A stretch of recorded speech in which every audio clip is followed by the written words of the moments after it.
Welcome back to the YouTube channel, and today we're doing £8 for 3 meals.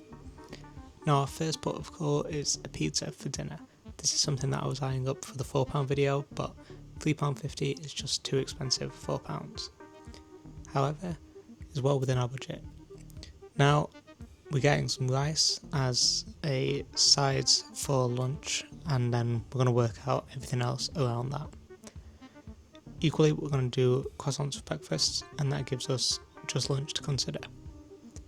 Now, my original thinking was that we were going to get some chicken, but with £1.74 out of the budget, that leaves us with very little left.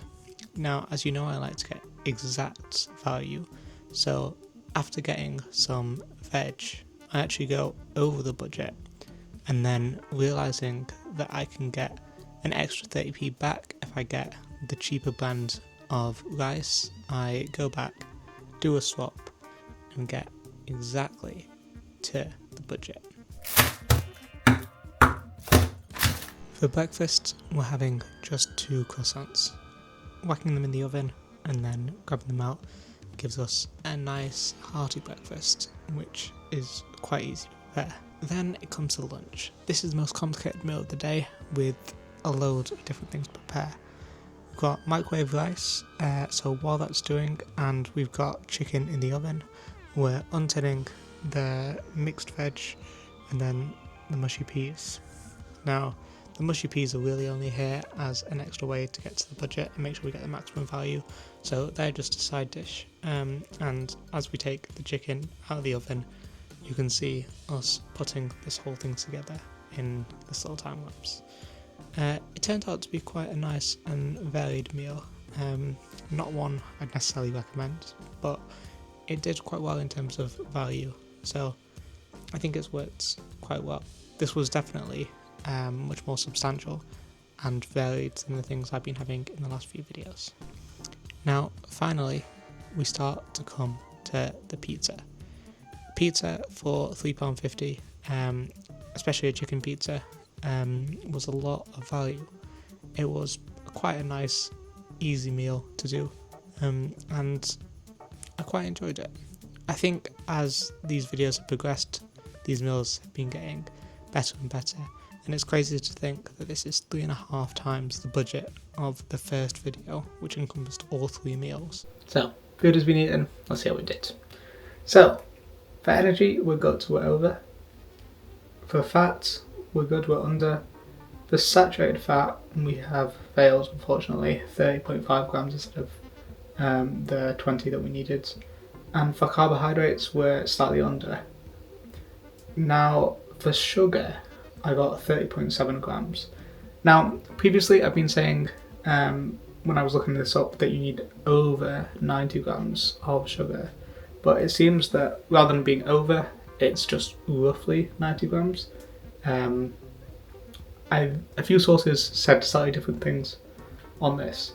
One big one was that added sugar shouldn't be over 30 grams, but total sugar should be about 90 grams.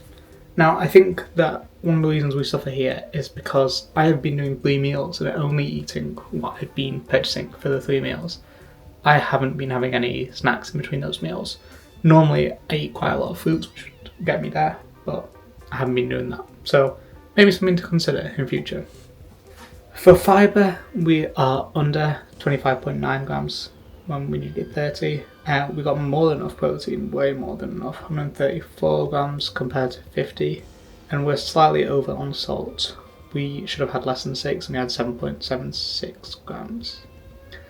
So, let's talk about how we're doing. I think one big thing is that I'm not having snacks. I'm literally just eating the foods that I buy for the 3 meals. That is a bit of a problem. Also, I think that one of the big rules that I haven't really talked about is that I do not want to waste any food. I will be eating everything that I buy. And given that I've been making sure that I spend exactly how much is in the budget, I've been buying lots of extra little things just to get exactly to the budget. I think I'm going to drop that for the future videos, because otherwise I'll just have too much food and I can't eat it all. And I'd rather be under budget and not waste foods than on budget and not eat everything. But I think what this shows is that for £8, you essentially can just eat a normal amount of foods. The issue being that you are buying weird portions because you don't have big reserves of staples. Normally, I would just eat Weetabix in the morning, but you don't buy Weetabix as kind of just a portion to eat for breakfast. You buy it as a massive box that you can eat in bulk. And when you're buying in bulk like that, it's a lot easier to budget. So £8 was more than enough money, but I ended up eating a very odd selection of foods. Next week, £16 will be interesting. I am going to say that I'm not going to spend all of it if I don't have to. I don't want to waste any foods, and should hopefully be good. I think what this also shows is that you have the daily reference intakes, but you don't always hit them exactly. Sometimes you're a bit under, a bit over. I think this week, things that failed were, other than the sugars, ever so slightly off. And I think that's fine. I think it'll be interesting to see how this evolves in the future. And yeah, I think at least these videos have got more and more enjoyable. Today's food was quite nice to eat, and I'm looking forward to next week. Thanks for watching. See you soon. Bye.